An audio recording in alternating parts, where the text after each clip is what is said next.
Genghis Khan. Picture this. The year is 1162.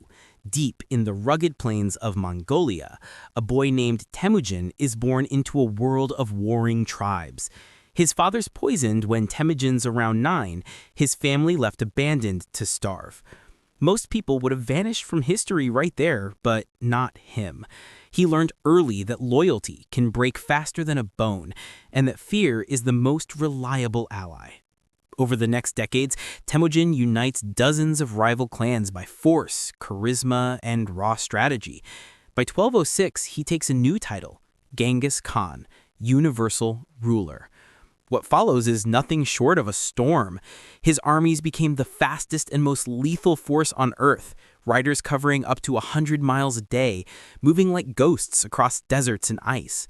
Between 1206 and 1227, they conquered more land than any empire before or since, stretching from Korea to Persia, roughly 11 million square miles. Historians estimate up to 40 million deaths, many from his invasions, but his impact went far beyond bloodshed. Under his rule, the Mongol Empire built one of the first international postal systems, protected trade routes that became the Silk Road, and allowed freedom of religion at a time when that idea barely existed. He promoted soldiers for skill, not birthright, an early taste of meritocracy in a world of dynasties. Even brutal efficiency had its system. Cities that surrendered lived. Those that resisted were erased as warnings carved into memory. When Genghis Khan died in 1227, his empire covered nearly a quarter of the world's population. His descendants would rule China, Persia, and Russia, shaping borders and politics for centuries. Love him or fear him, he turned scattered tribes into a civilization that rewired the ancient world, and his name still rides every wind that whispers of power. Vlad III Dracula, the Impaler. Born in 1431 in Transylvania, Vlad Dracula grew up in a world wedged between the Christian kingdoms of Europe and the rising Ottoman Empire. His father, Vlad II Dracul, was a member of the Order of the Dragon, sworn to defend Christendom. As a boy, Vlad and his brother were held hostage by the Ottomans, of brutal education and betrayal and fear. When he finally reclaimed his homeland of Wallachia, he ruled it like a siege that never ended. To maintain order and resist foreign invasion, Vlad used terror as policy. His preferred method, impalement, was horrifyingly efficient. Victims displayed on stakes lining roads for miles. Ottoman observers claimed tens of thousands met that fate. Yet beneath the horror was cold calculation. Crime in Wallachia nearly vanished. Foreign armies hesitated. He fought invading forces many times his size and refused to bend to either empire, east or west. To peasants, he was protector. To enemies, a monster. Centuries later, his name inspired Bram Stoker's Dracula, forever merging his real cruelty with vampire legend.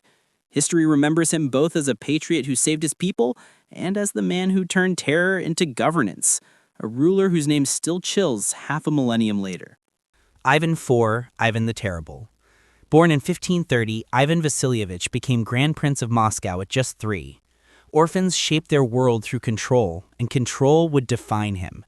By 1547, he crowned himself the first Tsar of all Russia, declaring divine authority to rule a nation still divided by feudal clans. At first, Ivan the Terrible was brilliant. He built laws, a standing army, and opened trade beyond Russia's borders. But paranoia followed triumph. After his beloved wife Anastasia's death, he plunged into suspicion and rage, convinced the boyars, Russia's nobles, had poisoned her. His answer was the Oprichnina, a secret police force that executed anyone he distrusted, seizing their lands and painting whole cities red with blood. In 1570, the massacre of Novgorod left tens of thousands dead. Still, Ivan expanded Russia east into Siberia, laying foundations of a continental empire. Yet by his death in 1584, he'd killed his own heir and left the nation in chaos. His reign delivered both modernization and madness, a leader who built an empire through vision and nearly destroyed it through fear. His story warrants how greatness without restraint can turn a crown into a curse. Leopold II of Belgium, born in 1835, King Leopold II was obsessed with turning his tiny country into a global power. Belgium itself had no empire worth boasting about, so he created one himself, on paper first through clever diplomacy. By the 1880s, he convinced European powers to recognize the Congo Free State as his personal property, not a Belgian colony. What sounded like a humanitarian mission to civilize Africa became one of the most brutal exploitations in modern history. Driven by the global boom in rubber, Leopold's agents cut across Central Africa with quotas enforced by the gun and the whip. Entire villages were forced into labor. Those who failed to meet demands were mutilated, hands severed to prove bullets weren't wasted. Families were held hostage, populations starved, and local kingdoms erased. Historians estimate 10 to 15 million Congolese died under his rule. The wealth, ivory, rubber, gold, flowed to Europe, funding palaces and grand monuments now standing in Brussels. Outrage from missionaries, journalists, and whistleblowers finally reached Europe's public by 1904. By 1908, global outcry forced Belgium's parliament to take the Congo away from Leopold, ending his personal reign of terror. He died immensely rich yet despised, a monarch who built his legacy on human suffering and whose name still embodies colonial greed taken to its darkest extreme. Joseph Stalin. Born 1878 in Georgia, Isif Jugashvili, later known as Joseph Stalin, Man of Steel, rose from seminary student to revolutionary. After Lenin's death in 1924, Stalin maneuvered through sheer cunning to seize control of the Soviet Union. His promise? Build socialism and turn Russia into an industrial giant. His method? Fear on a national scale. Throughout the 1930s, he launched collectivization, forcing millions of peasants onto state farms. Resistance met bullets or famine. In Ukraine, the Holodomor killed an estimated 4 million. The Great Purge soon followed, show trials, executions, and gulag camps swallowing intellectuals, generals, and ordinary citizens alike. By the end of his rule, roughly 20 million people had died through purges, starvation, or forced labor. And yet, Stalin transformed the USSR from a backward agrarian state into a superpower that defeated Nazi Germany and reached the atomic age. His iron control unified an empire of 15 republics, but at a cost written in fear. When he died in 1953, mourners filled Moscow streets, some genuinely grieving, others simply relieved. Stalin's name endures as the face of total authority, a leader who turned revolution into tyranny and built progress from the bones of his own people. Adolf Hitler. Born in 1889 in Austria, Adolf Hitler rose from failed art student and World War I veteran to the dictator who would plunge the world into its darkest chapter. After Germany's defeat in the Great War, he channeled national humiliation into rage. His speeches promised revival, purity, and blame placed squarely on minorities and enemies within. In 1933, he became chancellor, then swiftly dismantled democracy to form the Third Reich, a totalitarian machine built on fear, propaganda, and obedience. Hitler's vision of racial supremacy turned policy into mass murder. The Holocaust claimed around 6 million Jewish lives, alongside millions of Roma, Slavs, disabled people, and political dissenters. In 1939, he invaded Poland, igniting World War II, a conflict that would consume over 70 million people worldwide. His armies swept through Europe, spreading both blitzkrieg and destruction, until the tide turned with Soviet and Allied resistance. When defeat became certain in 1945, Hitler retreated to his Berlin bunker, ending his life as the Reich collapsed around him. The aftermath reshaped the planet. Germany divided, empires dissolved, and the United Nations born from the ruins. His legacy stands as a warning how one man's ideology, weaponized by charisma and chaos, can turn a modern nation into an engine of annihilation. Mao Zedong.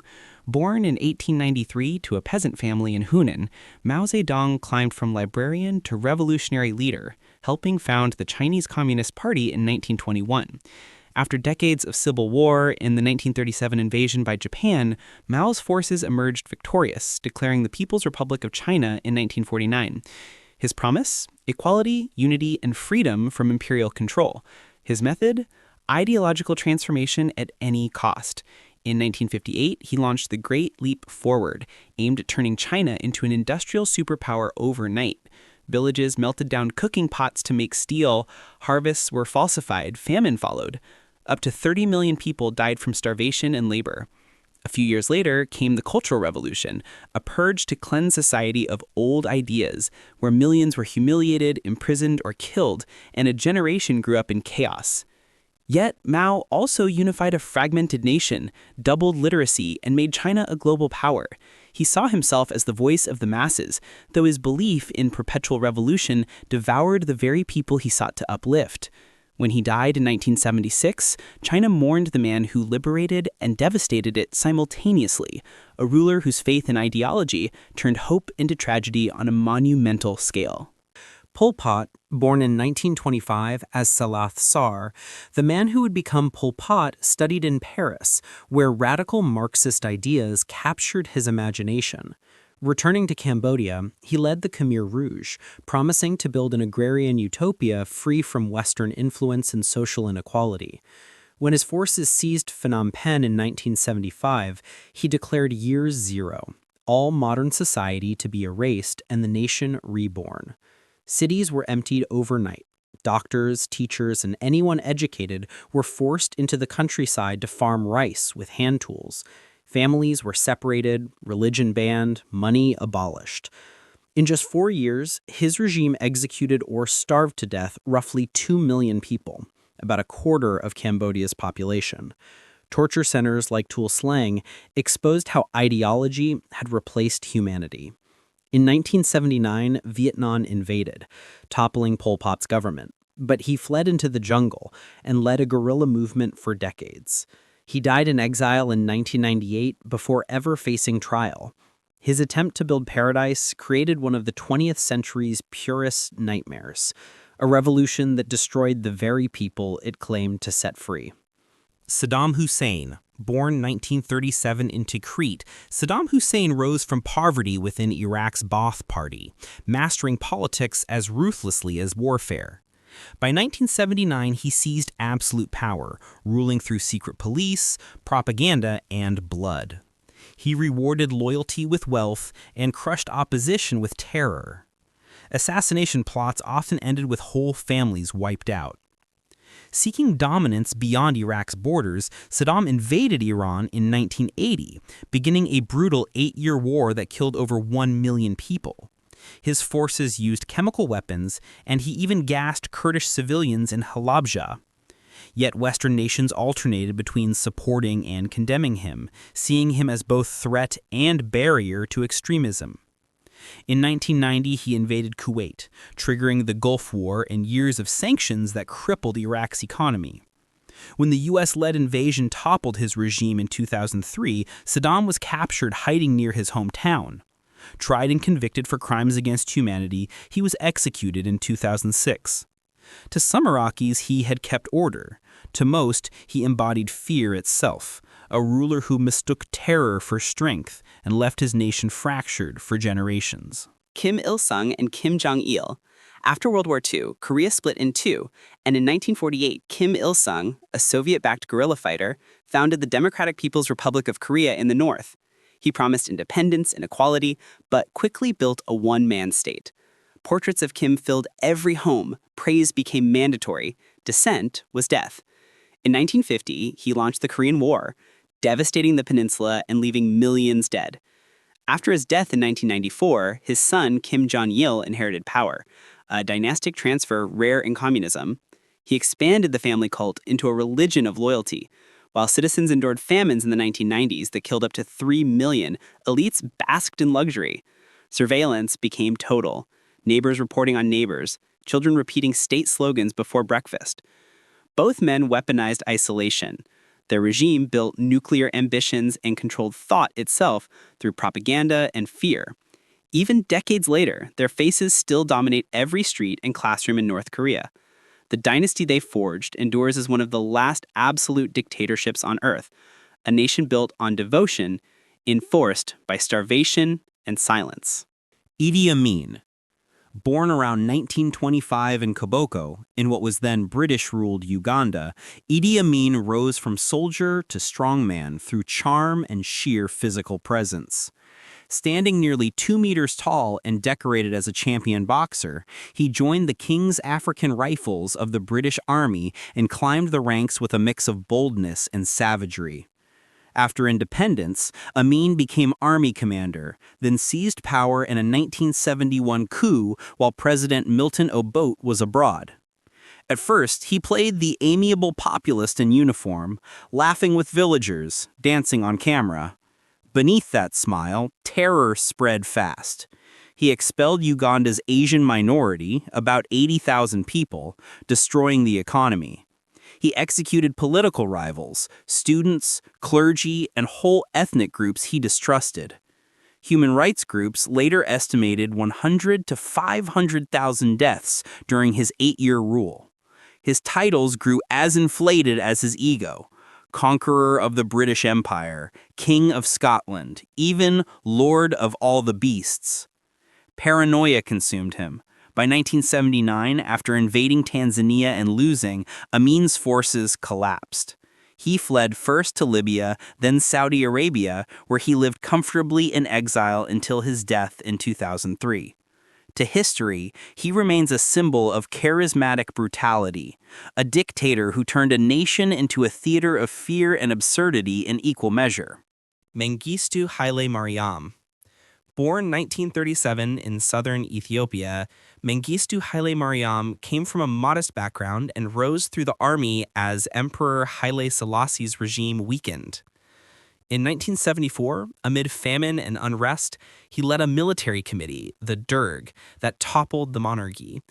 Promising socialist equality, Mengistu quickly replaced royal rule with his own cult of revolution.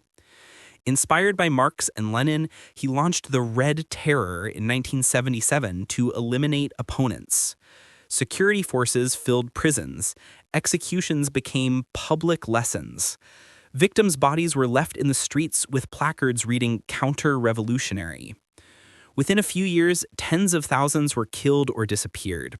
Famine followed collectivization policies, and war raged against separatists in Eritrea and Tigray.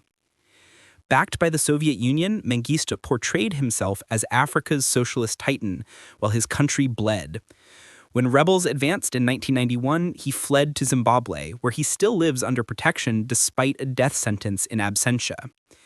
His legacy mirrors larger Cold War tragedies: ideology turned into terror, revolution that devoured its own, and a nation still healing from the scars of one man's iron vision. Francisco Franco. Born in 1892 in Galicia, Francisco Franco entered Spain's military academy at 14 and rose quickly through colonial wars in Morocco.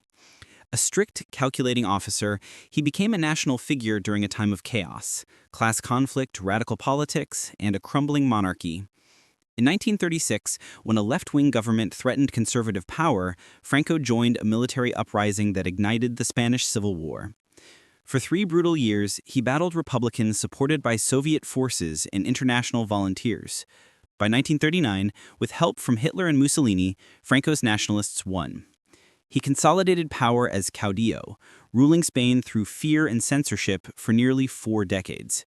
Opponents were executed or jailed, books banned, press silenced, nearly 200,000 killed or disappeared during and after the war. Franco avoided direct alliance with Axis powers during WW II, surviving the Cold War by presenting Spain as a Christian bulwark against communism. By his death in 1975, Spain remained poor but stable and frozen in time. Only after his passing did the country transition to democracy.